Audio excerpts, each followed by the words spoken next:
Amiga, eu tava meditando e aí me veio uma frase que eu achei muito espetacular.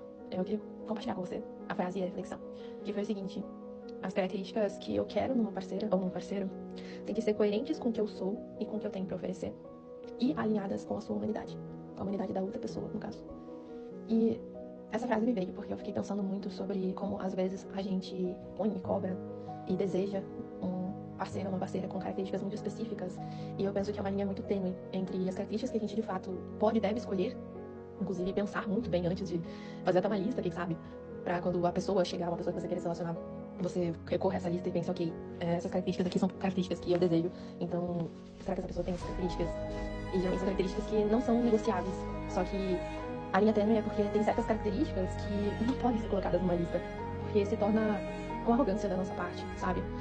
Se a gente coloca certas coisas numa lista, cobrando, impondo que o outro mude, ou enfim, querendo porque querendo uma pessoa com exatamente aquele quadro que você definiu de características, fica parecendo que você tá jogando The Sims, sabe?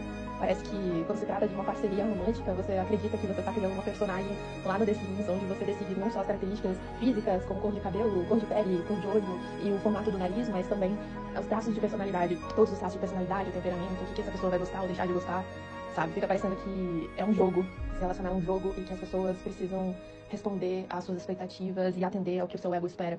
Eu acredito que as características que são realmente aceitáveis de se colocar numa lista, seja uma lista mental ou por escrito, para ter como base do que você deseja num parceiro ou numa parceira, são características muito conectadas com o que é saudável e o que não é, que você deseja experienciar, de fato, nessa relação, nessa troca, nessa interação, e que a gente também precisa levar em consideração se tá tendo um equilíbrio, se isso de fato é algo que a gente tem na gente e algo que a gente está disposto a oferecer também. Não adianta só a gente ficar pensando naquilo que a gente deseja experienciar, que o outro faça pra gente, que o outro traga como experiência, sabe? Ai, que me traga flores, que me faça massagem, que me faça isso, me faça aquilo, que seja paciente. Ok, mas você é paciente? Você vai também fazer demonstrações românticas? Quais são as demonstrações românticas que fazem sentido pra você? Qual é a sua linguagem de amor? Na sua lista também tá tudo aquilo que você tem pra oferecer, que você sabe que você tem pra oferecer, que você tá disposto a oferecer numa relação, ou quando você pensa em, sei lá, cocriar, manifestar, atrair a sua alma gêmea, você só tá colocando o que você quer receber, não o que você quer dar. Como se o outro realmente, como eu já falei, fosse não só responsável pela sua felicidade, mas tivesse que cumprir esse papel de afofar o seu ego, de atender o que o seu ego acredita que é necessário, que precisa, ou enfim, sabe? Que demanda do outro. E como muitas vezes, como eu falei também, essas características retiram a humanidade das pessoas, porque as pessoas são complexas e são únicas e são um conjunto de informações, de aspectos, de características, e isso vai sendo formado também por causa da história dela, sabe? É um conjunto de traumas, é um conjunto de pontos de referência, sabe? Vem um espaço muito mais profundo. Nem se a gente quisesse, a gente poderia, de fato, tratar as pessoas, e não é justo tratar as pessoas como se elas fossem um personagem de The Sims, sabe? Quando se trata de um relacionamento, principalmente um relacionamento tão íntimo como um relacionamento romântico, a gente fazer isso é completamente injusto com as outras pessoas. E injusto com a gente também.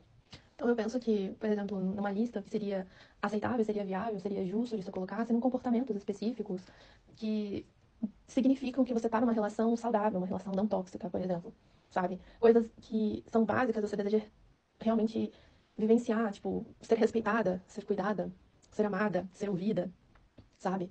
E você reconhecendo seus limites, percebendo até onde algo é aceitável, admissível, qual é a linha, sua linha tênue quando se trata de interações com outras pessoas.